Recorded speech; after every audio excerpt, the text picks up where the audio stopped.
the case Torion versus House of Representatives at saka yung Duterte versus House of Representatives, malinaw talaga na ang sabi ng Supreme Court ay hindi talaga entirely political process ang impeachment. It must be governed by the strict adherence to our constitutional processes. So talagang as of now, makita mo talaga ang violation ng constitutional rights ng respondent. Number one, yung violation ng Equal Protection Clause. No one shall be denied the equal protection of the law. Now, what is the source for the ghost is the source for the gander. Ngayon, sa case ni President Marcos, it was dismissed lacking in form and in substance kasi walang ultimate facts. So, walang ebidensya. Yan ang kanilang yardstick. But in the case of Vice President Sara Duterte, walang ultimate facts, lahat ng allegations lang, walang ebidensya, and yet they found sufficiency in substance. Diyan pa lang, meron ng violation. Pangalawa, nakita ko, diyan sa nawala na yung presumption of innocence. One who accuses has the burden to prove of his accusation. Normal yan eh. Yung onus probandi, nandoon yan sa nag-akusa. Ngayon, ang ginawa nila, ang inaakusahan, ngayon na siya na ang parang may responsibility, mayroong obligation to prove her or his innocence, which is not consistent to the principle of fair play at sa presumption of innocence. May narinig naman ako na yung defense team ni Vice President Sara Duterte cannot cross-examine the witnesses of the prosecution at saka yung mga complainants. Violation na ng due process. Lahat ng mga rights under the Constitution na sabi ng Supreme Court must be observed ay talagang they are ignoring it, they are denying it to the Vice President. Pero ang masakit dito, Admar, while other parliaments in other countries or law-making bodies na doon are busy finding solutions to this crisis brought about by the war of US versus Iran, our House of Representatives and the Senate are busy decimating and destroying Vice President Sara Duterte. Ano ba ito?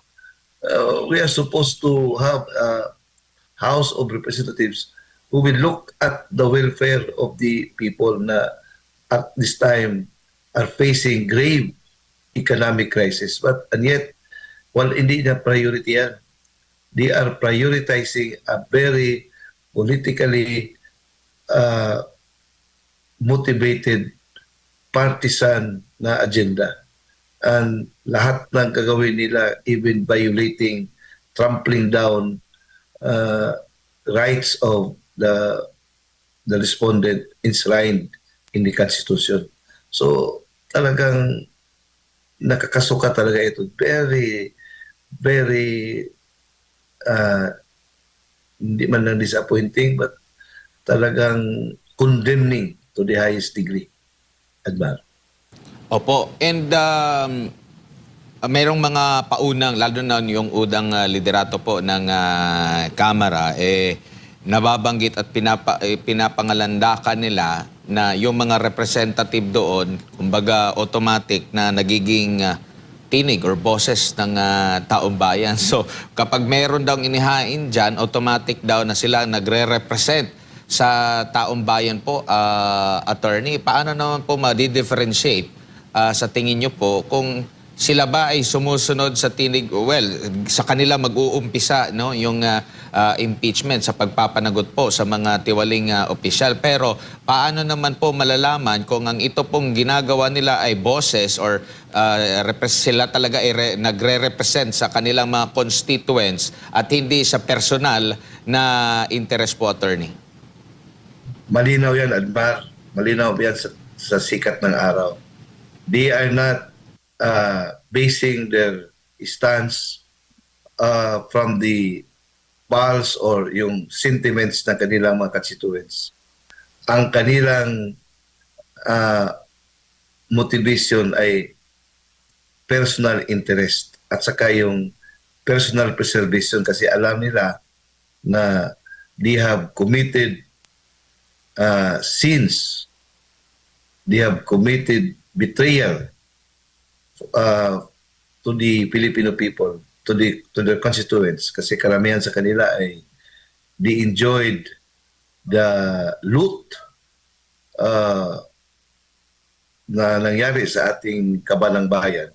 They are the recipients. Alam naman talaga yan, balitang-balita yan eh. Karamihan sa kanila ay recipients of the malita. So they are afraid na the moment Sara becomes president, they will be talagang held accountable. So at this time, it's no longer about the voice of the people, it's all about their survival as not only as a leader, but survival sa kanilang kaso na harapin the moment Sara Duterte becomes president. Opo. Kasi they committed sins against the Filipino people. Kaugnay po nito, attorney, na pag-uusapan natin, nakikita nyo po ba na hindi talaga lubusang uusad po or nakikita nila na pahirapan ang pag-usad nitong impeachment? Kaya ang gagawin na lang nila, lulubos-lubusin nila yung panahon, nababanggit nga nila na meron daw silang mini trial, no? Na gagawin dyan po sa Kamara is para either maisulong yung kanilang sariling interes, hindi talaga for accountability kasi nabanggit nyo nga parang hindi patas yung treatment sa mga impeachment laban kay Marcos Jr. at dito po kay VP Sara.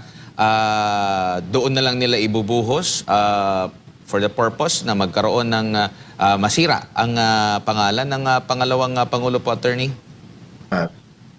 Ang kanilang pinaka-ultimate objective na ma-convict si VP Sara doon sa Senate, which at this time is an uphill climb.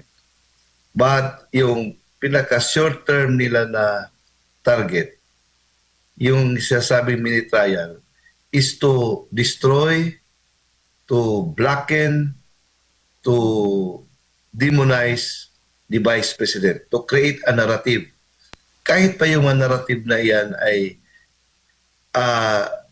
comical, pero basta lang makakreate ng narrative. Like for example, kay Madriaga, ano bang talagang nobody in his right mind, objective mind, would give credence to that very incredible testimony coming from a detained person diyan sa Bilibid. Kung nabilibid ka, sabi ba ni Secretary ni Congressman Puno, sabi niya, I used to become the DILG Secretary. Alam niya kung anong sitwasyon diyan sa Bilibid. So kahit na anong sasabihin, anong ipasabi sa kanya, sabihin niya talaga niyan. Kasi for his own comfort, kung mayroong ibigay sa kanya na trade-off. And then paniwalaan natin yan. Yung allegation about grave threats. Ano bang grave threats yan? Meron bang ebidensya na talagang meron ng kinontrata si Vice President Sara Duterte na papatay kay President Marcos, kay First Lady at saka kay Speaker? Conditional nga yan eh. So, paano hindi ka maging crime yan? Ako, simpleng abogado lang ako, Admar. But if that case will be filed, talagang madismiss yan kasi walang katawa yan eh. Katawa-tawa talaga yan. Hindi yan naabot sa yung prima facie case na yung by certainty of conviction.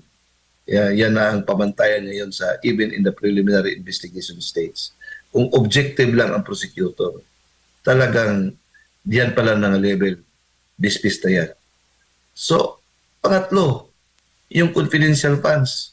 Meron bang ebidensya na nagsabi na ang funds na yan ay landed into the pockets of the Vice President?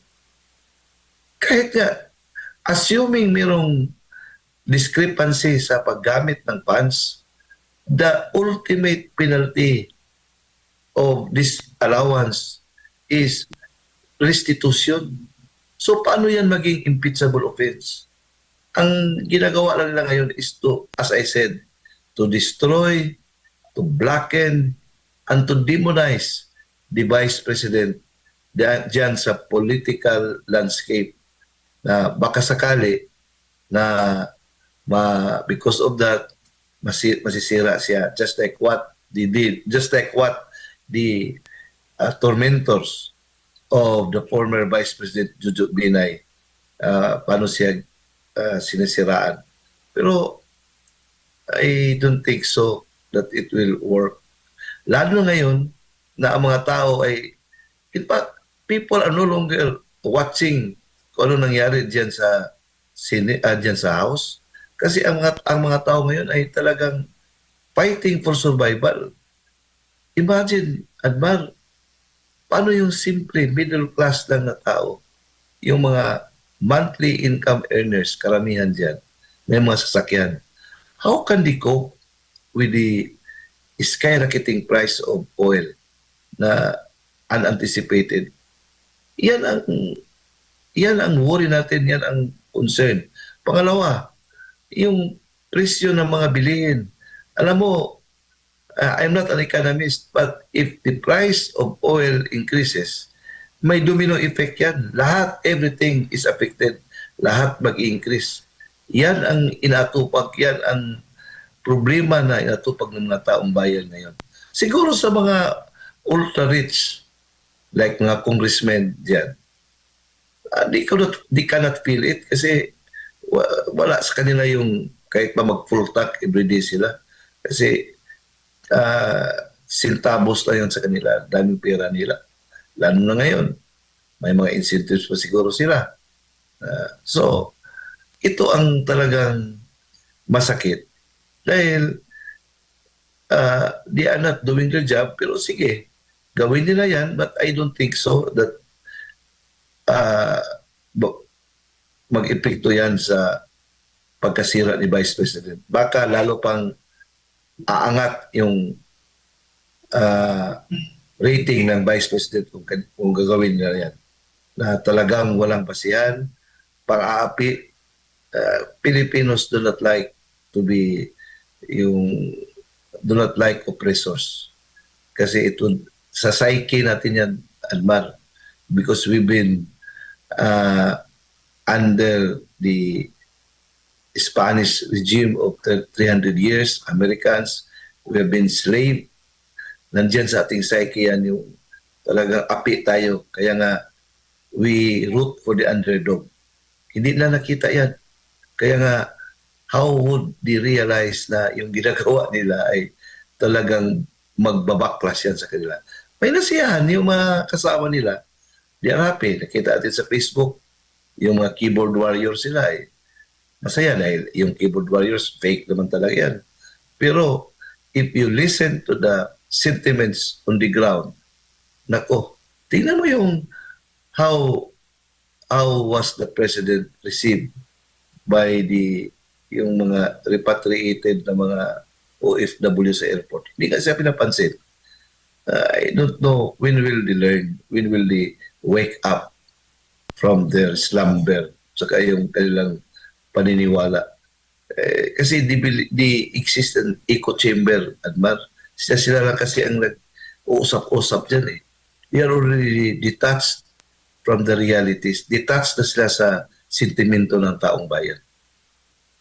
Opo. Dito po sa nakikita niyo pong mga puna sa kasalukuyang ginagawa po ng Kongreso sa impeachment versus VP Sara Duterte.